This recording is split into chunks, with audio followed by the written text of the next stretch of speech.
Merci Benoît. Bonjour à tous, rebonjour à tous. Ravi d'être avec vous pour ce réveil créatif. Donc on va commencer par se réveiller ensemble. Alors je vais le faire le premier. Je vais vous le refaire, certainement entendu. On va commencer par un cap. Aïe! Donc vous allez tous faire la même chose. C'est à vous. Super. Merci parce que on a trouvé ensemble de l'énergie. On a expulsé un ensemble d'énergie, mais c'est aussi l'énergie qui est en train de se créer ici, dans ce très beau lieu. Et ça nous a permis de nous fédérer et de mettre du lien. Pour moi, le réveil créatif, c'est aussi aujourd'hui un jour particulier, c'est le 2 décembre. Donc le 2 décembre, on a eu, il y a 212 ans, le soleil d'Austerlitz qui s'est levé. À titre plus personnel, c'est aujourd'hui les 10 ans de ma fille, donc je lui dédie cette conférence. Et je vous parle d'histoire parce que quand j'étais plus jeune, quand j'étais petit, je voulais être historien, puis après archéologue, et puis finalement je suis devenu banquier. Pourquoi banquier? Parce que à la sortie de mon école de commerce, de la business school comme on dit aujourd'hui, je voulais faire une chose, c'était être manager dans un univers commercial. Donc forcément j'étais moins exigeant sur le secteur d'activité et je suis tombé dans la banque du coup un peu par hasard. Manager dans un univers commercial, pourquoi? Parce que derrière la notion de lien, quand on est manager, on est avec une équipe, donc on met du lien dans une équipe. Quand on est dans l'univers commercial, on est en lien avec nos clients. Et la banque, c'est aussi mettre beaucoup de liens. C'est mettre le lien, et on en parlait tout à l'heure, entre des déposants qui ont de l'épargne et des porteurs de projets. Des projets privés, une maison par exemple, ou des projets professionnels, entrepreneuriaux, pour créer des activités, qu'on va financer grâce à l'argent de ces déposants. Donc la banque a cette richesse, crée cette richesse, que de mettre en lien plein de monde, sans que d'ailleurs on le sache, et permet de transformer les choses dans le temps, puisque un projet, c'est bien des choses qu'on va transformer dans le temps. Le lien, c'est important aussi parce que c'est le lien social. J'ai fait de l'insertion avant de faire de la banque, et ça m'a frappé. Quand j'étais plus jeune, j'étais avec ma mobilette. Je passais très régulièrement dans un chemin excentré par rapport au village et je croisais, en tout cas je leur disais bonjour, un couple qui s'était installé avec une tente au départ et qui au fur et à mesure avait bâti une maison de fortune. Et un jour je me suis retrouvé à prendre le monsieur sur ma mobilette pour le ramener du village jusqu'à sa maison. Et là, il m'a dit quelque chose qui résonne encore en moi, parce que je vous en parle. Mais pourquoi vous êtes le seul à nous dire bonjour? En fait, c'était tout simplement l'exclusion qu'il vivait, et l'exclusion que malheureusement on observe trop souvent, celle du chômage. Parce qu'aujourd'hui, on est dans une société du travail, et ce qui nous donne le lien dans la société, c'est bien le fait d'avoir un travail. Pour ça, collectivement, on l'a tous choisi. Parce qu'on l'a choisi lors de la Révolution en 1789, quand on a décidé d'abolir la noblesse, d'écarter un peu le clergé, qui étaient deux classes sociales qui étaient totalement oisives et qui n'avaient pas besoin de travailler. Donc aujourd'hui, oui, ce lien, il y a besoin de le créer, et notamment par le travail. Ce que j'aime aussi dans l'histoire, c'est se rappeler que les structures évoluent. J'ai par exemple vu une femme de ménage dans une caisse d'épargne, encore salariée de la caisse d'épargne il y a quelques années. Moment unique parce que aujourd'hui, généralement les personnes qui font le ménage dans une société, c'est soit soi-même quand on a peu de moyens, soit c'est une prestation qu'on externalise auprès d'une société spécialisée. On voit là le fruit de l'évolution et souvent des cycles, puisqu'il y a au XIXe siècle, on était dans un monde très éclaté. On a au XXe siècle concentré les choses, notamment avec la concentration industrielle. Et puis on voit qu'aujourd'hui, on est sur un mouvement qui se poursuit vers un nouvel éclatement des fonctions, des statuts. Nos femmes de ménage qu'on fait travailler avec des sociétés extérieures, ce qui donne tout le mouvement qu'on connaît ici en apprenant, de la montée en puissance des indépendants, des auto-entrepreneurs, des freelances. Mais repositionner dans le temps, c'est qu'un cycle.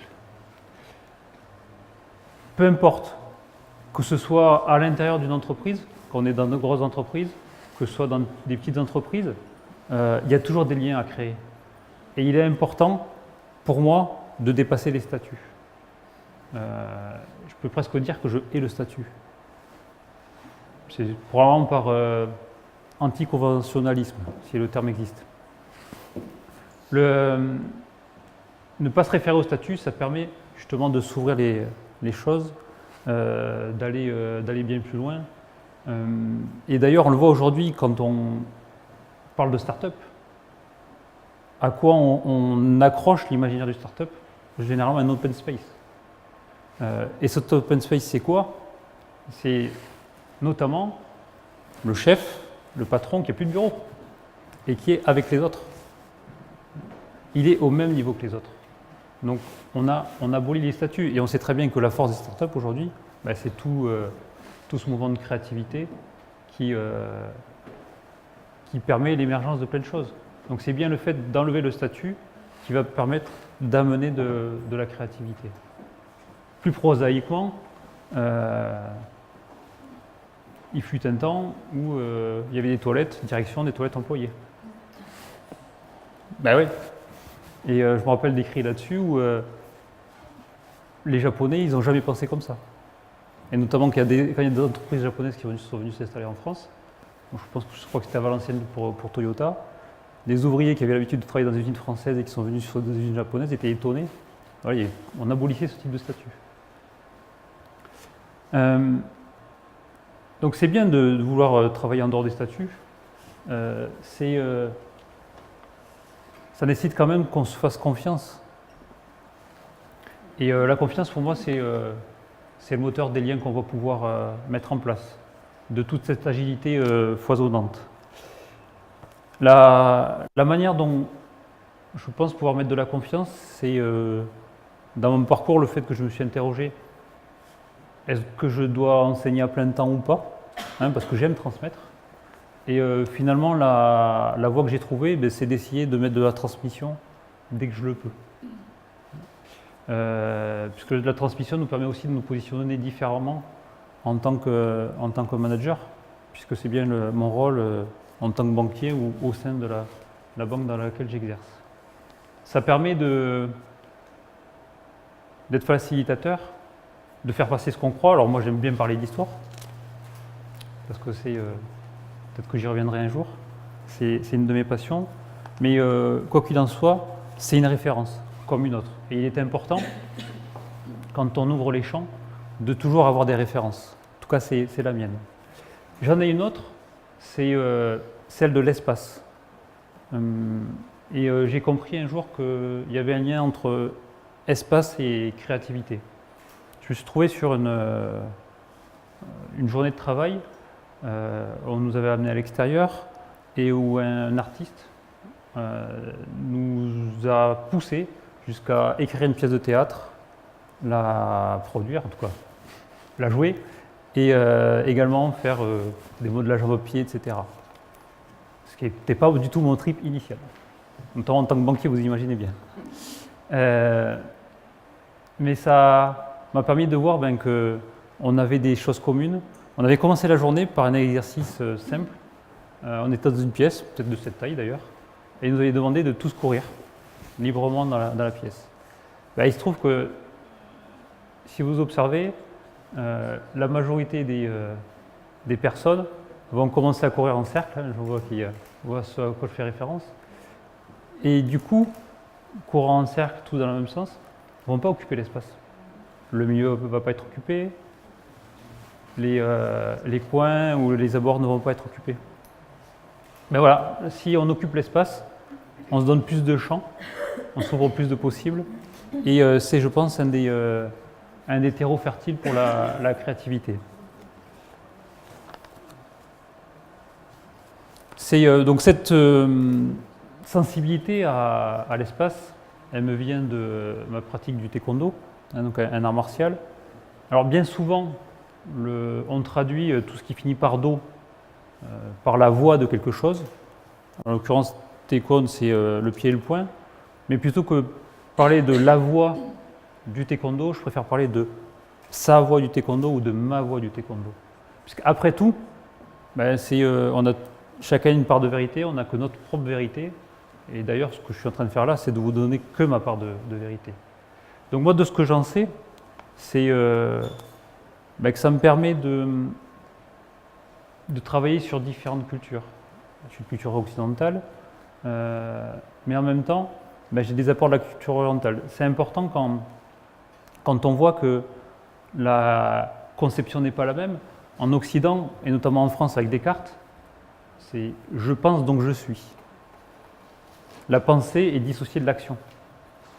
Il y a ces deux temps. Alors que la vision orientale est beaucoup plus syncrétique. Tout le monde connaît la symbolique du yin et du yang, donc cet assemblement.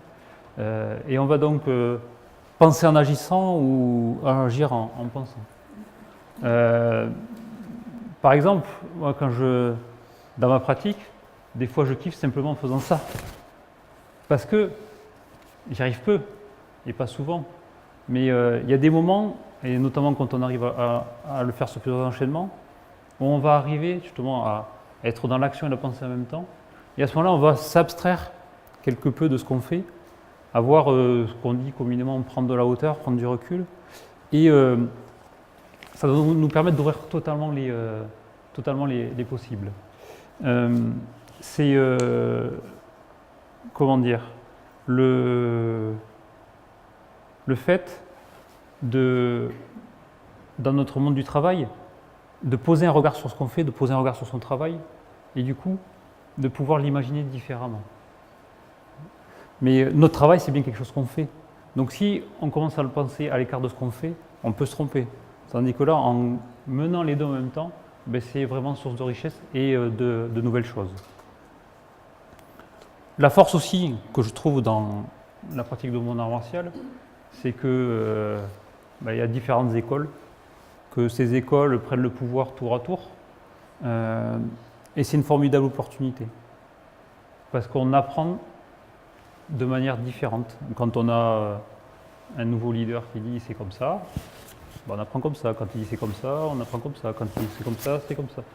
Alors vous avez l'impression que je fais la même chose, mais en fait il y a 3 manières différentes d'exécuter une même technique qui renvoie à 3 conceptions différentes. Et les choses étant souvent cycliques, on revient régulièrement aux mêmes choses, mais on aura eu d'autres expériences et on sera enrichi au fur et à mesure de ces expériences.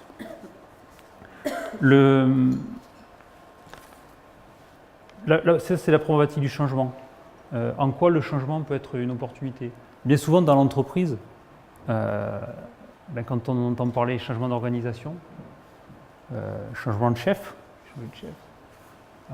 on perçoit ça comme une source de stress, face certes à une certaine inconnue, à des peurs qu'on peut avoir, mais c'est une formidable richesse, parce qu'on va être obligé de faire des choses différemment, de découvrir de nouvelles choses, d'expérimenter de nouvelles choses, et donc au global on va s'enrichir. Et c'est encore plus fort quand on le fait à plusieurs. Et là je reviens sur le lien qu'on peut mettre en tant que manager, c'est comment je vais associer tout un groupe qui chacun pourra amener toute son expérience et tout ce qu'il a vécu de différent. Vous voyez l'ampoule là, je ne suis pas certain qu'on la voit tous de la même manière. En revanche, ce que je sais, c'est que chacun pourra dire ce qu'il en voit et qu'on en donnera une vérité plus exacte en assemblant tous ce qu'on en dit. Il y a quelque chose qui permettra aussi de le faire, c'est prendre du plaisir.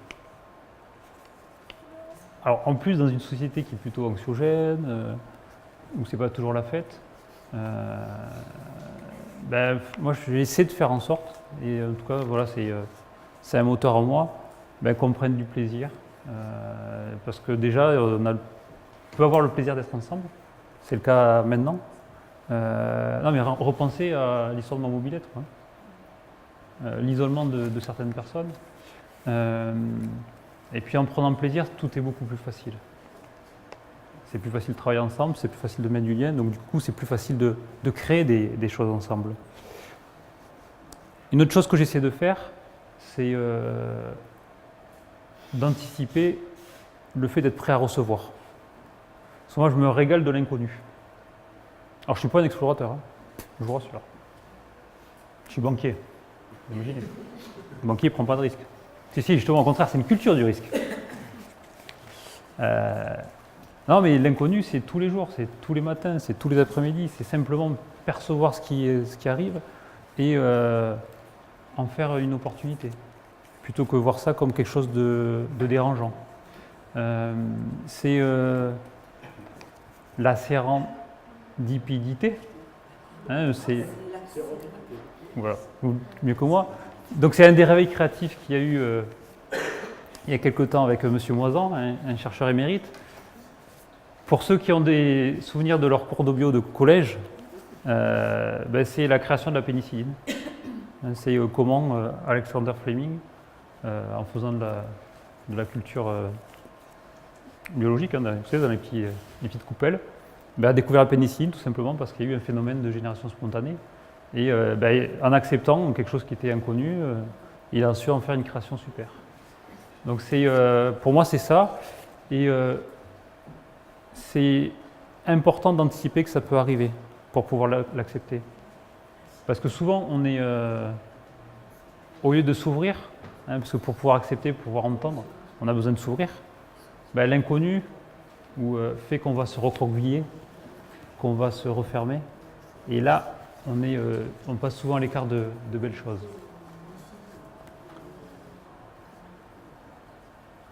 Donc au final, il y a quelque chose d'important, c'est se donner le droit à l'erreur. Parce qu'en errant comme ça, vous voyez que des fois on peut se tromper de chemin. Il y a quelques années, j'ai eu la chance d'assister à une conférence de Jean-Luc Lagardère, donc qui a été un grand patron d'entreprise, notamment parce qu'il a généré énormément de créations. Il est parti d'une petite entreprise qui a devenu un grand groupe qui a créé plein de choses. Et il avait un principe qu'il nous avait exposé, qui est celui du droit à l'erreur. Il disait, un salarié peut faire toutes les erreurs. Parce que faire toutes les erreurs, c'est prendre le risque de faire quelque chose. En revanche, personne n'a le droit de faire deux erreurs. Deux fois la même erreur. Deux fois la même erreur. Parce que sinon, ça veut dire qu'on n'apprend pas de sa première erreur. Et autant l'erreur est source d'apprentissage, autant reproduire une deuxième fois la même erreur, c'est qu'on n'aura pas compris et donc pas appris. Donc voilà, on voit le positif dans l'erreur et ça permet de créer et d'avancer. La problématique qu'on a aujourd'hui quand on est manager, c'est la pression du temps, la pression du résultat immédiat. On est aujourd'hui un 2 décembre. Dans mon univers commercial, on est sur des objectifs annuels. Le 31 décembre, c'est demain. Donc là, la pression, on la sent venir. L'équation que je trouve, c'est le fait de toujours penser en mettant en cohérence le court terme et le moyen terme. Certes, j'ai des objectifs à court terme à réaliser, mais j'essaye de les penser en me disant mais en quoi ils vont alimenter le moyen terme vers lequel je veux aller. Et de la même manière, quand je veux faire quelque chose à moyen terme, je me dis qu'est-ce que ça mène dans le court terme. Pour qu'on n'ait pas de dissociation entre les deux, qu'on se retrouve bien, qu'on se sente soi-même en cohérence et que tout ce qu'on fait soit en cohérence. Ça permet de résoudre, me semble-t-il, souvent les oppositions qu'on trouve entre le court terme et le moyen terme. Alors que si on pense les choses, si on les réfléchit, on peut les aligner et ainsi se donner de l'espace pour avancer, créer de nouvelles choses. Au final, quand on parle d'espace, je vous en ai parlé plusieurs fois, quand on parle de temps, c'est s'ouvrir le champ des possibles, me semble-t-il. Mais ça demande beaucoup d'énergie. Et l'énergie, c'est ce qu'on a donné tout à l'heure avec le cap, elle est en quantité limitée. C'est comme le carburant d'une voiture, il y a un réservoir, et c'est une ressource qui est limitée.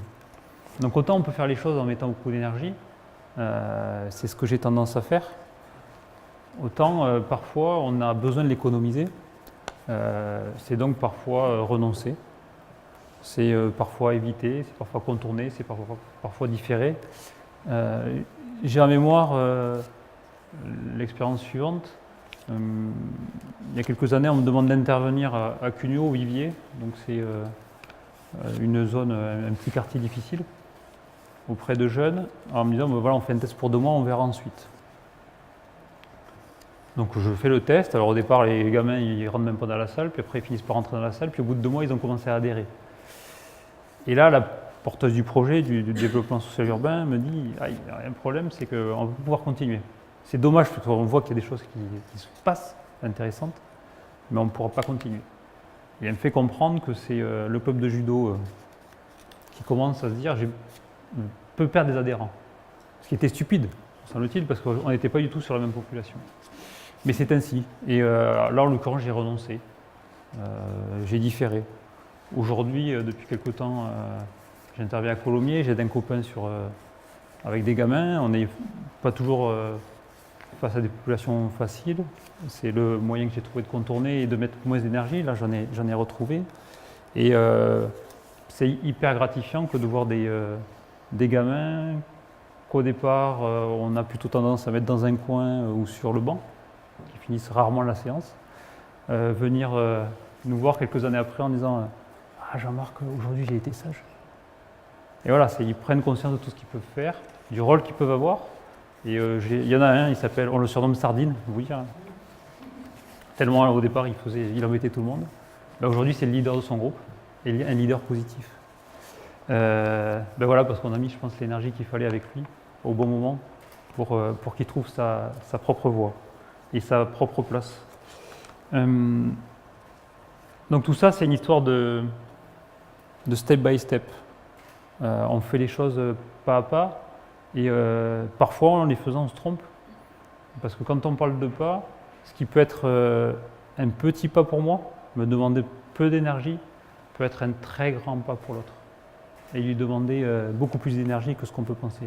Donc moi, ça m'arrive des fois de faire l'erreur d'appréciation de quelque chose qui me paraît simple, qui est finalement très compliqué pour l'autre et peut-être pas accessible parce qu'il devra mettre plus d'énergie que ce que je pense ou que ce qu'il pense être capable de mettre à ce moment-là. Fait est que dans mon activité, je pourrais mettre, si j'en avais, de l'énergie à l'infini, parce qu'il y a plein de choses passionnantes à faire. Heureusement, on a des techniques. La technique, elle est importante parce que justement, elle permet d'économiser l'énergie. Quand je fais des travaux avec mon beau-frère, je l'admire parce que c'est fluide, il ne se fatigue pas, il va vite. Alors que moi, qui ne suis pas très manuel, je m'escrime, je perds du temps, je ne sais pas comment faire, je me fatigue. Et ça, c'est la richesse de la technique. C'est que la technique, elle permet de nous économiser. C'est ce qu'on a dans le management. Le management, après tout, c'est que de la technique. C'est un corpus de techniques qui nous permet d'économiser l'énergie qu'on a pour être plus efficace. Alors que le leadership, ça renvoie bien, me semble-t-il, à ce que je suis, à ma personnalité et à ce que je vais donner de part de personnalité. Et donc, c'est bien mon énergie propre que je vais donner. Alors parfois, la technique va primer sur le reste, et ça peut être le cas du banquier avec l'image qu'il a, ça peut être, c'est le cas, je sais, parfois et même souvent, de la propre image que je peux renvoyer moi-même, parce que j'utilise beaucoup de techniques, donc du coup je peux gommer la part de personnalité que je peux avoir dans mon leadership, mais c'est important parce que, comme je vous le disais, ce carburant, il n'est pas indéfini.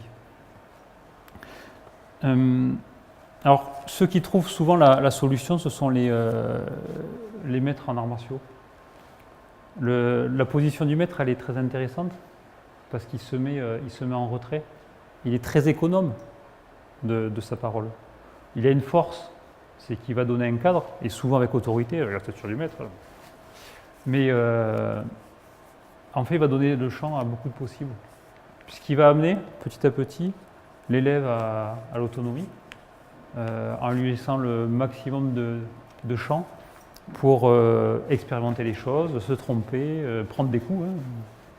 Ça fait partie de la vie, notamment quand on fait un sport de combat. Mais c'est ainsi qu'il permet à ses élèves, à ses disciples d'apprendre. Après, c'est pas toujours facile à comprendre pour ceux qui sont avec lui. Et quand on se trouve dans cette position, on peut s'interroger aussi sur la notion de repère, parce que les repères sont finalement très faibles. C'est l'autorité qui l'installe. Après, il laisse beaucoup de champ. Et c'est aussi une des limites, me semble-t-il, quand on veut créer des choses, qu'il faut toujours faire attention à borner avec certains repères. Sinon, on le sait, on peut se perdre. Ce que je voulais vous dire également, c'est autour de cette notion d'autonomie, c'est une question que je me pose, peut-être qu'on pourra partager là-dessus. Est-ce qu'il y a réellement une pédagogie de l'autonomie ? Et puis, est-ce que cette pédagogie est toujours possible ? Parce que dans un rêve absolu, on pourrait dire, si on a une pédagogie de l'autonomie, on peut amener tout un chacun à être autonome, et il n'y aurait que des êtres autonomes. Malheureusement, on se rend compte que ce n'est pas forcément le cas. Donc pour moi, ça reste encore une interrogation. Toujours est-il que j'ai cette conviction, et plus qu'une conviction, je pense que c'est la manière dont je fonctionne, qui est que j'essaie de le faire avec tout le monde. Alors j'adore des proches, mais je ne suis pas d'accord avec lui quand il dit on peut rire de tout. Alors ça, je suis vraiment d'accord avec lui. On ne rit pas suffisamment de soi, déjà. Mais pas avec tout le monde. Au contraire, moi, je pense qu'on peut faire toutes les choses avec tout le monde. En tout cas, ça vaut le coup d'essayer. Parfois, on finira par arrêter, comme je vous l'ai dit. Mais d'autres fois, on découvrira au final de très belles choses.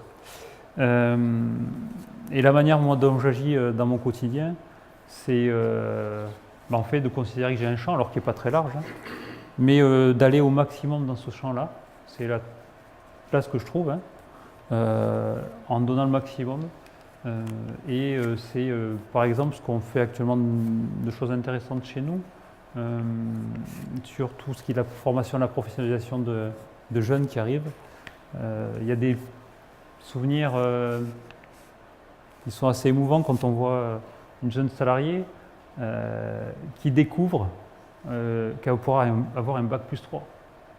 C'est une salariée qui a un bac pro, en plus qui sort de quartiers pas très favorisés, et on lui a fait prendre conscience qu'elle avait le niveau, parce qu'elle s'estimait d'ailleurs, je pense, très bien en deçà de ce qu'elle est, qu'elle pouvait avoir le niveau, on lui a valorisé le fait qu'elle avait un bac plus 2, et on est en train de la préparer à passer sa licence. Alors on revient à des notions statutaires, mais parfois ça fait quand même partie des repères dont on peut avoir besoin.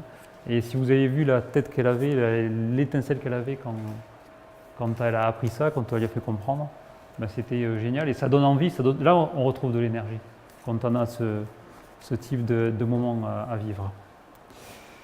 Voilà, donc mon ambition est d'aller au plus de ce qu'on peut, finalement, comment dire, d'être moyen en tout. D'être moyen en tout, ça permet en fait d'aller voir le plus de choses possible. Et si je devais dire ce soir quelque chose à Manon, puis j'avais peut-être d'ailleurs du coup, c'est qu'elle s'intéresse à beaucoup de choses. D'aller chercher de la connaissance partout. Moi-même, quand j'étais lycéen, on m'avait écrit, un prof qui avait écrit curieux de connaissance. Et c'est, je pense, la richesse qu'on peut avoir, notamment quand on se préoccupe de mettre du lien entre toutes ces connaissances pour en faire une globalité. C'est ce que j'ai essayé de vous expliquer de mon cheminement. Et si je me repositionne comme manager, mon enjeu, c'est de manager le changement dans un univers en plus qui a tendance à bouger, mais quand on regarde l'histoire, ça a tout le temps bougé après, donc il faut quand même relativiser les choses. Et je préfère penser le changement que changer le pansement. C'est pas de moi, c'est Pierre Dac. Et on finira ensemble par un nouveau cap pour retrouver cette énergie. Et là, je pense qu'on va être tous très forts ensemble. 1, 2, 3. Aïe! Super, bravo.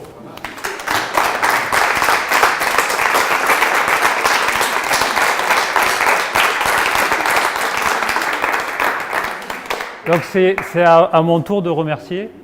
Remercier Benoît, remercier tous les membres de Réveil Créatif pour ce moment qu'ils m'ont offert. Parce que, en tout cas, ça a été super.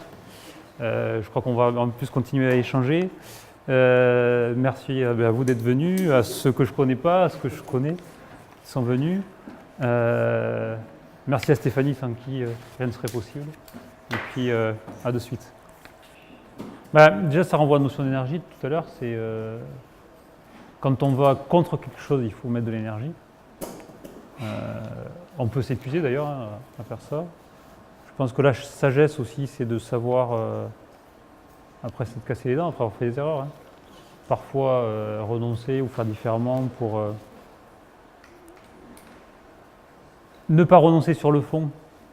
Parce que, en tout cas, moi j'ai des convictions et elles sont celles qu'elles sont. Donc continuer à avoir un but et le poursuivre, mais différemment. Quand on est responsable d'une équipe, d'un ensemble de personnes, il y a des choses à transmettre, en effet, il y a un cap à donner, parce que ça renvoie à la notion de repère. Donc forcément, il faut aller mettre de l'énergie pour transmettre. Mais c'est souvent ce qu'on voit, c'est le leader, il est devant et les autres suivent. Après, c'est pour ça que tout à l'heure j'évoquais le maître. Le leader, il peut se mettre derrière.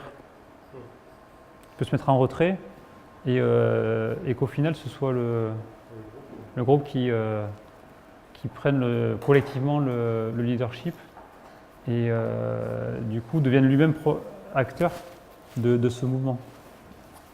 Sachant que si vous composez une équipe, et en tout cas moi c'est une conviction, de la manière la plus diverse possible, justement vous arriverez à faire tomber beaucoup de préjugés. Alors après il y a un ciment à trouver, c'est celui de la confiance, le lien qu'on va établir. Et un des meilleurs catalyseurs, c'est de faire en sorte que les personnes prennent du plaisir à être ensemble. Tout à fait. Quand on parle d'apprentissage, il y a la courbe idéale, c'est une droite, comme ça. Sauf qu'il faut savoir justement être capable de passer par certaines étapes qui sont des étapes nécessaires, qui font qu'on va peut-être moins vite, mais qui vont me permettre, in fine, de bien arriver au cap. Et là, on rejoint cette image. On est sur on est assez conformiste. Et puis, du coup, comme on est conformiste, on aime bien que tout le monde fasse pareil. Après, mode fonctionnement, je ne suis pas forcément très conformiste. Mais en tout cas, c'est même des fois une jubilation pour moi d'être différent. Tellement j'aime la différence. Donc, après tout, qu'on me dise tu devrais faire pas bien ce que tu fais, ou des fois ça me fait plaisir même. Parce que je me dis tiens, c'est bon, j'ai gagné, je suis différent, mais j'aime ça être différent. Donc voilà, on peut aussi renverser les choses en disant. Et puis c'est toujours la chance de la différence, c'est ce que j'ai dit tout à l'heure. Et in fine, peut-être que ça, justement, de faire différemment, on amènera aux autres et qui. Soit c'est très prétentieux, on pourra leur apporter quelque chose.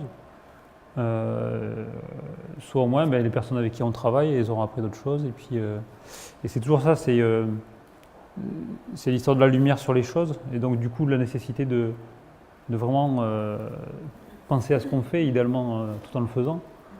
Parce que ça permet de révéler. Et déjà de révéler ce qu'on sait faire, qui est une véritable capacité et qui est un véritable point d'appui. Parce qu'il y a aussi ça dans nos traits culturels, c'est de voir ce qui va moins bien. Et du coup, ça dévalorise tout l'ensemble. Alors que quand on regarde déjà tout ce qu'on a fait, tout ce qui fonctionne bien, après on se dit que tout le reste est possible parce que c'est que du plus.